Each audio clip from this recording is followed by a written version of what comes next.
Now joined by TSN hockey insider Pierre LeBrun and our Edmonton Oilers reporter Ryan Rishaug. Ryan, the Oilers facing elimination for the first time in the playoffs, and they know they need to be better. Yeah, I mean, they haven't gotten to their game, right? We heard Connor McDavid say it earlier in this series. We haven't played our best, but we're going to get to it. And today, Leon Draisaitl with a similar sentiment, basically just said, we need to play better. This team has not been able to consistently hit their high level of play where they're rolling lines and on the forecheck and on their toes and creating opportunity.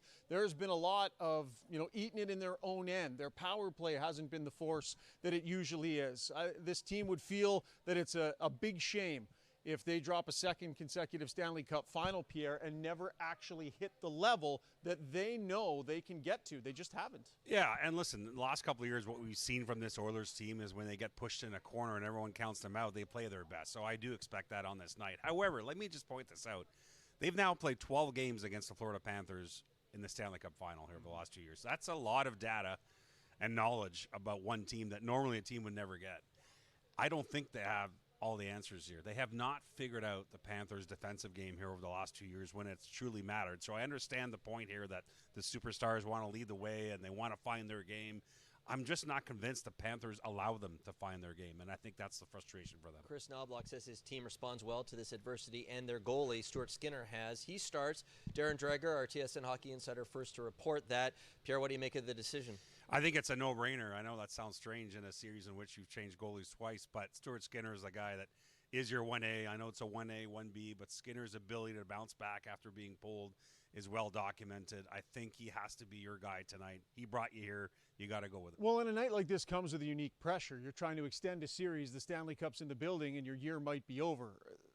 Calvin Pickard would be going through that for the first time. Stuart Skinner has faced that 4 times, and he's won 3 of those games. I'm not surprised by this at all. Some other interesting changes as well. John Klingberg comes back in. Troy Stecher goes out. We're seeing Chris Knobloch get back to D pairings that are a little more normal. Evan Bouchard and Matthias Ekholm, Darnell Nurse, Brett Kulak.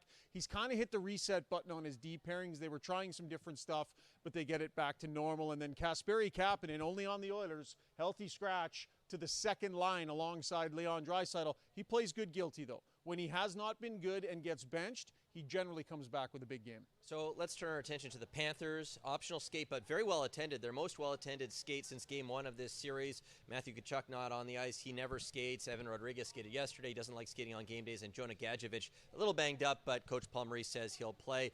The Panthers, a chance to win the Cup. Pierre, what's your sense of their mindset? So one thing I asked Paul Maurice this morning is that over the years we've all covered these finals. When a team has a chance to win a Cup at home in Game 6, internally in their team meetings, they will often want to treat it like a Game 7 because they don't want to go back on the road and flip a coin in Game 7 in the other building.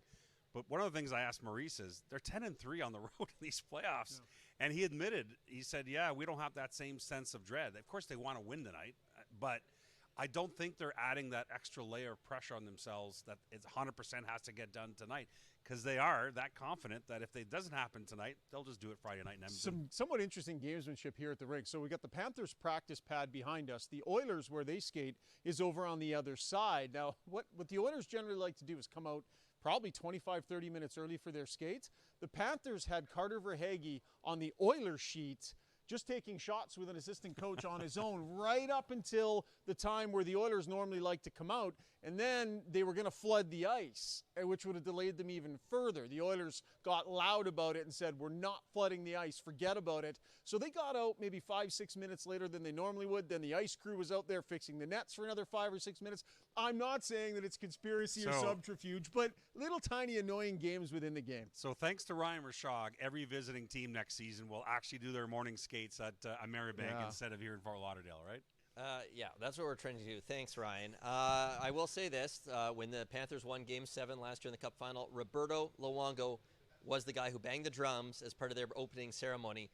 All signs point to Luongo doing that again tonight. Oh. He took to X, formerly Twitter, posting a GIF of the Will Ferrell character in Step Brothers playing the drums and said he's ready in the bullpen.